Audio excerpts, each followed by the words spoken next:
Talking to Mr. JLee2, who's the president of AFL-CIO, and Kwame LLillard, who is the president of the African American Cultural Alliance. And we're dealing with some issues that have developed since the recent General Assembly dealt with unions and with tenure and a number of other things.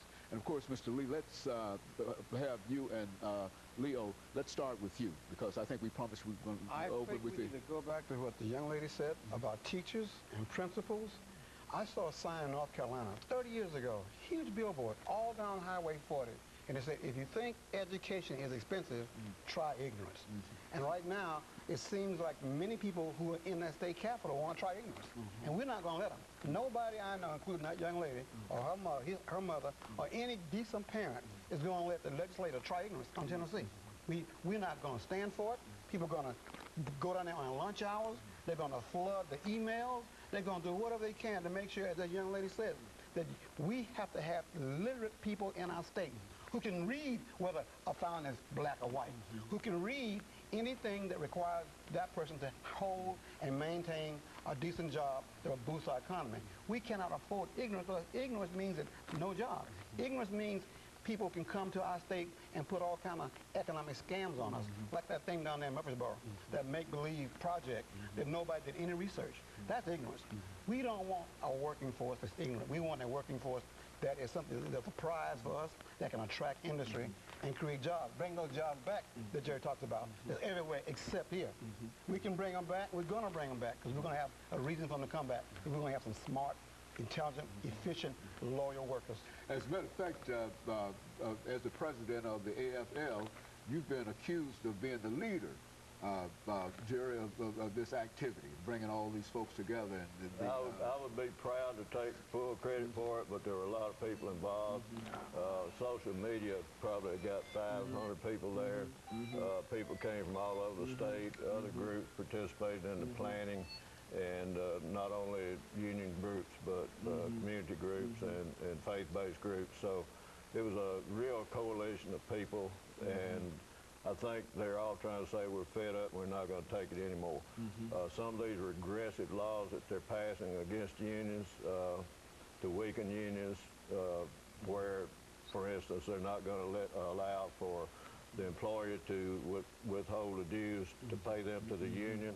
And when that happens and people start having to pay on their own, they're going to forget it. They're not going to be able to afford it this week, and it's going to weaken the unions in that manner financially. But they're also trying to take away their right to collectively bargain, the terms and conditions of their employment, and it's just unconscionable. We've had those rights. Now, public employees don't really have the right to collectively bargain a contract. They can have a memorandum of understanding. But the fact is the teachers have had the right to a contract since 1978, and I think our schools have done very well under that contract and under those conditions. They're trying to say that other teachers that choose not to belong to the union are not represented. That's not true. The union represents every worker in this state. It's a right-to-work state.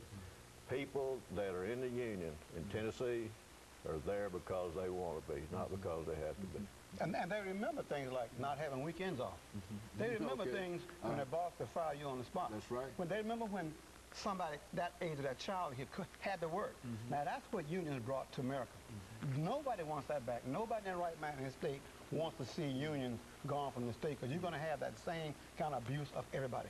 And nobody's going to take it. Everybody who's listening to your show ought to decide how many hours this coming week they're going to devote to figuring out who to call to talk about this union-hating, busting attempts by the state legislature. And you would certainly encourage that. What would you say to these folks that are out there this morning in reference to let their voice be heard, come out and support these efforts, join these efforts. We will publicize them. Social media has picked up on this, and they're really helping to develop crowds and what have you to come to these events. The national AFL-CIO, by the way, I'm the Tennessee AFL-CIO president. Rich Trumka is the national president. And we have this We Are One campaign that's going to revolve around April the 4th and building up to and away from. And we want small events, we want big events, we want everybody to talk about the fact that we are one, that we in this country are losing our freedoms. And so you're saying the working man in Tennessee as well as across America really is in a dire strait. We're under attack, and it's a frontal attack, and it's a broad attack, and we are under attack. April 4th is the day the king was killed. So that should rally every human being. That sound of us as living wage was part of his dream. That was part of his dream. You can't have an intelligent citizenry that's poor and poverty-stricken. Part of that dream of making America what it is has to be sharing the wealth of this nation. And that was Dr. King's dream. And so in a real sense, you think that everything is right for that kind of revival of the protest, not to just protest for the sake of protesting, but to deal with some real issues that the people evidently who came out of the offices at this recent meeting were concerned about, you see. And so there's a groundswell. There's legislation down there that, I mean, you know, they want to withdraw from national health care law that was passed and form a pact with other states. They want to tell you what's in the history books. They want to revise history. They want guns on campus, guns on campus, guns everywhere, guns in bars. Slum lords over everybody. I won't call any names, but the guy that sponsored that bill about the slum lords is a slum lord. Yeah, well, that's what the newspaper said. Research that a little bit. The newspaper has already said that in reference to that. And of course, the idea here, as I understand it, is that landlords no longer have to register with the local government, which means that anybody can simply come in, set up a house, and there's no way to control anything in reference to it. Is that your reading of that? That's my reading of it. That seems to be a very, very antiquated kind of situation, you know. Well, the idea is, I think, the general idea with the Republicans, I'll say it, Republicans, is that the free market economy is good for everything and everybody, and everything for business, and business will make everything right with everybody else, but it doesn't work that way. And you know, they're taking everything and leaving the people with nothing. And when you start trying to balance the budget, like I said a while ago, on the backs of poor people and working people, there's not enough there to balance the budget on. They just want to bring us down to our knees. And just kind of continue the kind of control. Of course, Absolutely. you saw this in the civil rights movement.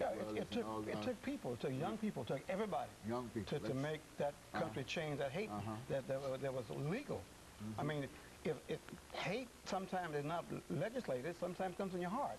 But in those days, those young people, the American people, decide, we're sick of it, we're tired of it. Make a plea to that group this morning, those young folks like yourself who started the civil rights movement, sit-ins and all of that activity and the dangers that you went through, and tell them that it's their time. Talk to them. It clearly is.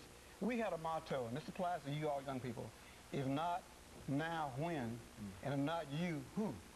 And the answer is, it is your country. We're retiring. You're going to have to stand up now so you can have a nation that you be proud of, that you can go to college and get your tuition paid. You can have babies that are healthy. You can have their grandparents living in decent housing. It's going to be you all that's going to sit there and watch either it happens where you want it to happen, or somebody's going to make it happen to you. Either you do it now, do it with us, and take the chance, turn the remotes off, turn your MP3 off, turn the football games off, get out there. Tweeting and all tweeting. That's not going to put one penny in your pocket. It's not going to make sure that you have a job when you finish high school or college. You can't pay a college loan back on McDonald's hamburgers. You got to have a decent career-oriented job. That means unions. That means respect for public employees. That means turn that TV off and get busy taking your rightful place in the movement.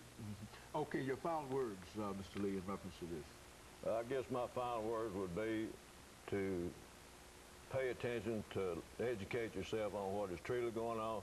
Go to the state legislature here and in other states. Look at the bills that are being brought.